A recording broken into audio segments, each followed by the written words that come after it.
ಪ್ರತಿನಿತ್ಯ ಬೆಳೆಯುತ್ತಾ ಸಾಗಿರುವ ನಗರದಿಂದ ಐಟಿ ಬಿಟಿ ಕ್ಷೇತ್ರಗಳನ್ನು ಹೊರಗಿಟ್ಟು ಹೊರ ವಲಯದಲ್ಲಿ ಅವರಿಗೆ ಅಗತ್ಯ ಮೂಲ ಸೌಕರ್ಯ ಕಲ್ಪಿಸಿ ಅಭಿವೃದ್ಧಿಯಿಂದ ವಂಚಿತವಾಗಿರುವ ಪ್ರದೇಶಗಳನ್ನು ಹಂತ ಹಂತವಾಗಿ ಅಭಿವೃದ್ಧಿಪಡಿಸುವ ಕುಮಾರಸ್ವಾಮಿಯವರ ಮಹತ್ವಾಕಾಂಕ್ಷೆ.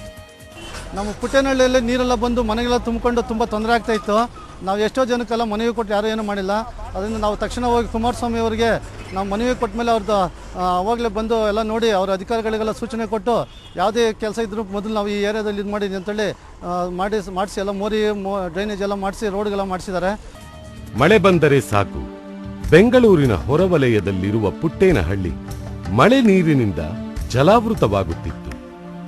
ಇದನ್ನು ಒಮ್ಮೆ ಪರಿಶೀಲಿಸಿದ ಕುಮಾರಸ್ವಾಮಿ ಅವರು ಕೂಡಲೇ ಮಳೆ ನೀರು ಈ ಪ್ರದೇಶಕ್ಕೆ ನುಗ್ಗದಂತೆ ಸೇತುವೆ ನಿರ್ಮಿಸಿಕೊಟ್ಟರು.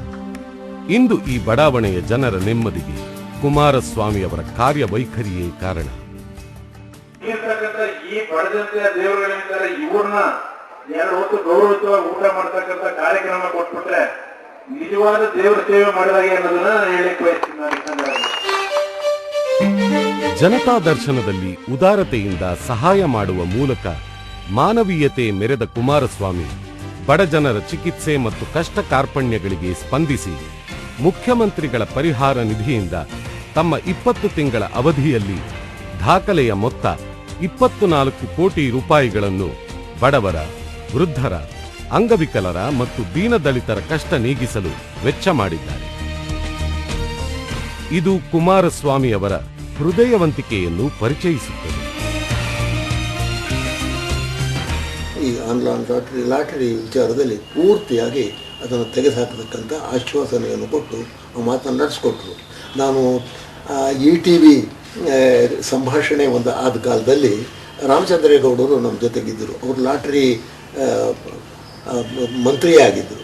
ಆದರೆ ಅವರು ಆ ದಿವಸ ನಮ್ಮ ಜೊತೆಗೆ ಸಂಭಾಷಣೆ ಮಾಡಿದಾಗ ಮಾತನಾಡುವಾಗ ಅವರು ಅಡ್ಡಗೋಡೆ ಮೇಲೆ ದೀಪ ಇಟ್ಟ ಹಾಗೆ ಮಾತನಾಡಿದರು. ನಮಗೆ ಸ್ವಲ್ಪ ಸಂದೇಹವೇ ಇತ್ತು. ಆದ್ದರಿಂದ ನಾವು ಕುಮಾರಸ್ವಾಮಿಯವ್ರನ್ನ ಮತ್ತೆ ನೋಡಿ ಇದನ್ನು ತೆಗೆದುಹಾಕಲೇಬೇಕು, ಇಲ್ಲದೇ ಇದ್ದರೆ ನಾವು ಇನ್ನೂ ಹೆಚ್ಚಿನ ಉಗ್ರವಾದ ಪ್ರತಿಭಟನೆ ಮಾಡಬೇಕಾಗತ್ತೆ ಅಂತ ಹೇಳಿದಾಗ ಇಲ್ಲ, ಅದನ್ನು ತೆಗೆದುಹಾಕಲು ತೀರ್ಮಾನ ಮಾಡಿದ್ದೇನೆ ನಾನು ಅನ್ನೋ ಮಾತನ್ನು ಹೇಳಿದರು. ಅದೇ ಪ್ರಕಾರವಾಗಿ ನಡೆಸ್ಕೊಂಡ್ರು. ಆದ್ದರಿಂದ ಈ 2 ಸಾಮಾಜಿಕ ಪಿಡುಗುಗಳನ್ನು ತೆಗೆದುಹಾಕತಕ್ಕಂಥ ಒಂದು ಒಳ್ಳೆಯ ಕೆಲಸವನ್ನು ಕುಮಾರಸ್ವಾಮಿ ಮಾಡಿದ್ದಾರೆ.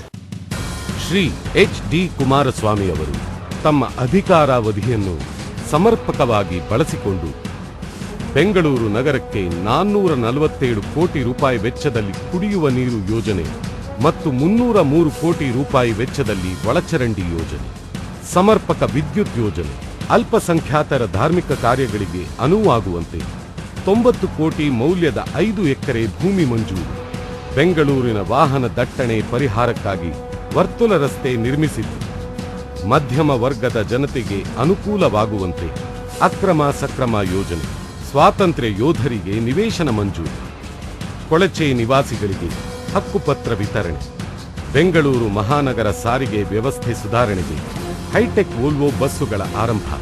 ಹೀಗೆ ಕುಮಾರಸ್ವಾಮಿ ಬೆಂಗಳೂರು ನಗರ ವಾಸಿಗಳ ಜೀವನ ಸುಧಾರಣೆಗೆ ಅತ್ಯಲ್ಪ ಅವಧಿಯಲ್ಲಿ ಸಾಧಿಸಿದ್ದು ಅಧಿಕ.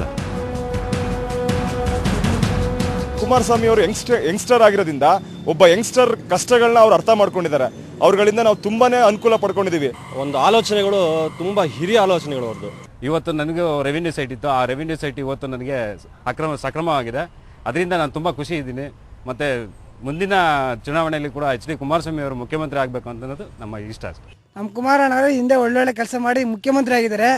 ಈಗಿನ ಒಳ್ಳೆ ಕೆಲಸ ಮಾಡಿ ಇನ್ನೂ ಮುಖ್ಯಮಂತ್ರಿ ಆಗಬೇಕು ಅಂತ ನಮ್ಮೆಲ್ಲ ಕಳಕಳ ಪ್ರಾರ್ಥನೆ. ಇರೋದ್ರಲ್ಲಿ ಕುಮಾರಸ್ವಾಮಿ ಅವರು 20 ತಿಂಗಳು ಸರ್ಕಾರ ಆಳಿದ್ದಾರೆ. ಅದರಲ್ಲೂ ತುಂಬ ಸುಭದ್ರ ಸರ್ಕಾರವನ್ನು ನಮ್ಮ ಕರ್ನಾಟಕ ರಾಜ್ಯವನ್ನು ನಡೆಸಿದ್ದಾರೆ.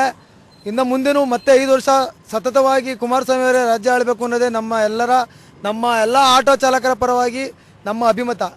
ಒಂದು ಜನಸೇವೆ ಮಾಡೋವಂಥ ರಾಜಕಾರಣಿ ಇವತ್ತು ನಮ್ಮ ಮಾಜಿ ಮುಖ್ಯಮಂತ್ರಿಗಳಾದ ಕುಮಾರಸ್ವಾಮಿ ಅವರೇ ಹೊರತು ಬೇರೆ ಇನ್ಯಾರೂ ಅಲ್ಲ.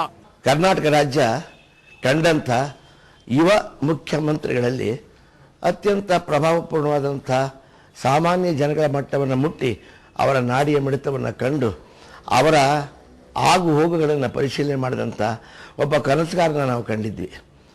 ಅವರ ಕಾಲ 20 ತಿಂಗಳೇ ಇರಬಹುದು. ಆದರೆ 20 ತಿಂಗಳಲ್ಲಿ ನಾವು ಕಂಡಿದ್ದೀಯಲ್ಲ, ಅದು ಸಾಮಾನ್ಯ ಜನತೆಯ ಗೋಳನ್ನು ಕಂಡಂಥ ಒಬ್ಬ ವ್ಯಕ್ತಿಯ ಕನಸುಗಾರನನ್ನು ನಾವು ಭೇಟಿಯಾದ್ವಿ. ಅದರಿಂದ ಇಲ್ಲಿ ನಮ್ಮ ಆಯ್ಕೆ ಹೇಗಿರಬೇಕಂದ್ರೆ, ಯಾರು ಕಣ್ಣೀರನ್ನು ಒರೆಸುವ, ಹಸಿದವರನ್ನು ಗುರುತಿಸುವ ಮತ್ತು ಅವರತ್ತ ಗಮನ ಸೆಳೆಯುವ ಮತ್ತು ಅವರತ್ತ ಗಮನ ಹರಿಸುವ ಅಂಥ ನಾಯಕರ ಆಯ್ಕೆ ನಮಗೆ ಬೇಕು.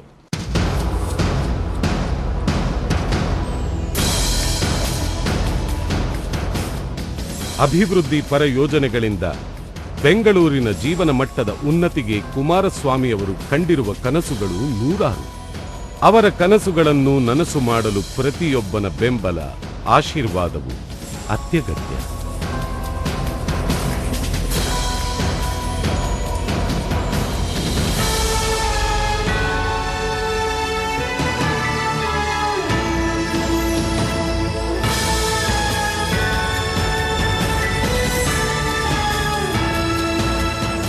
ರಾಜ್ಯದ ಅಭಿವೃದ್ಧಿಪರ ಕನಸುಗಳನ್ನು ನನಸಾಗಿಸಲು ನಮ್ಮೊಂದಿಗಿರಿ. ರಾಜ್ಯದ ಏಳಿಗೆಯೇ ನಮ್ಮ ಗುರಿ, ನಮ್ಮ ನಿಷ್ಠೆ ನಿಮಗಷ್ಟೇ. ನಡೆಸುವ ಈ ರಾಜ್ಯ ನಡೆಸುವ, ಕಷ್ಟಕ್ಕೆ ಮಿಡಿದ ನಾಯಕ ನೀನು, ಕನ್ನಡ ನಾಡಿಗೆ ನೀ ಉದಯವಾನು.